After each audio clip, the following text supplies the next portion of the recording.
While we're on the subject of paying for things in the budget, this question, a competing tax increase proposal from Molly Munger and the PTA. It is competing with Governor Brown's initiative. Would raise taxes on a sliding scale on nearly all incomes for 12 years and devote the $10 to $12 billion a year directly to the public schools. What do you think of this initiative, and how can we continue operating our schools without a tax increase? And we'll start with Mr. DeLeon. I honestly don't think that without a tax increase we would be able to, not only at current levels, but even at the levels that we should be at. Remember, we're 47th in the nation when it comes to that. Most states use the real estate and use that, and that's how they fund, and there's local control to see how you fund education. I think it's impossible if you don't. The long-term benefits would be to reform Prop 13 and create a split roll right there, and that's how you would return some local control. Now, this other initiative you're speaking of, I think it would also be a temporary fix.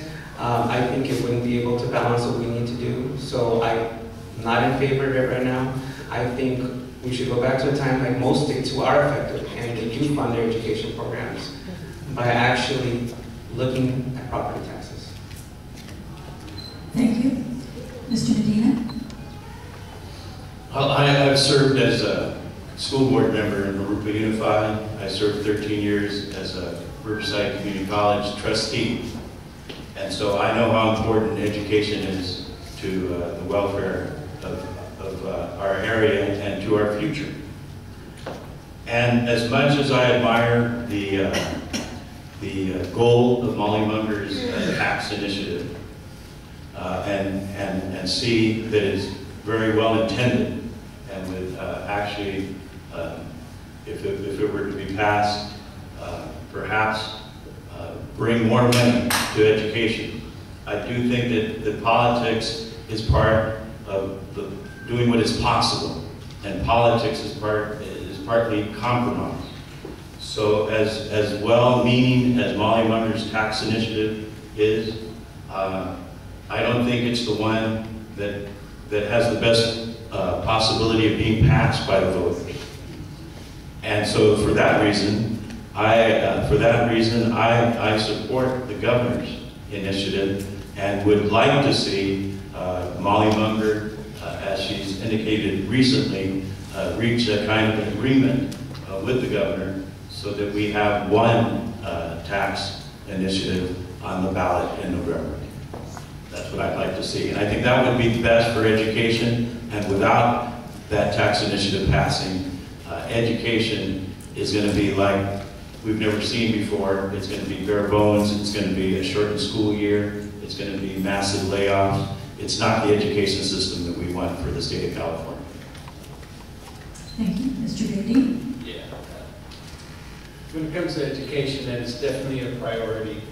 And to raise taxes for education and to provide that quality education might be necessary, but with two competing tax initiatives, that just demonstrates a lack of communication from the top office on down, and coming up with something that all of us can jump on board with and ensure that our kids or grandkids will have a quality education.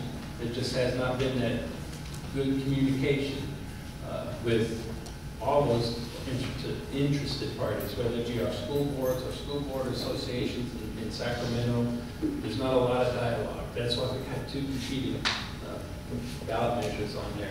And at the end of the day, if that's what is required, make sure that our schools are well funded and our quality education is there. I'm open to doing that, but I'm going to have to make a very good argument that does, but we have to improve that communication between all those that are at the stake, whether it's a PTA, Teachers Association, administrators, the governor's office, all those that would have a stake. We need to sit down at the table, come up with an initiative that is much more broad, much more focused, because the checks and balances in either measures aren't guaranteed. So I'm not guaranteed that the money is going to go to all education.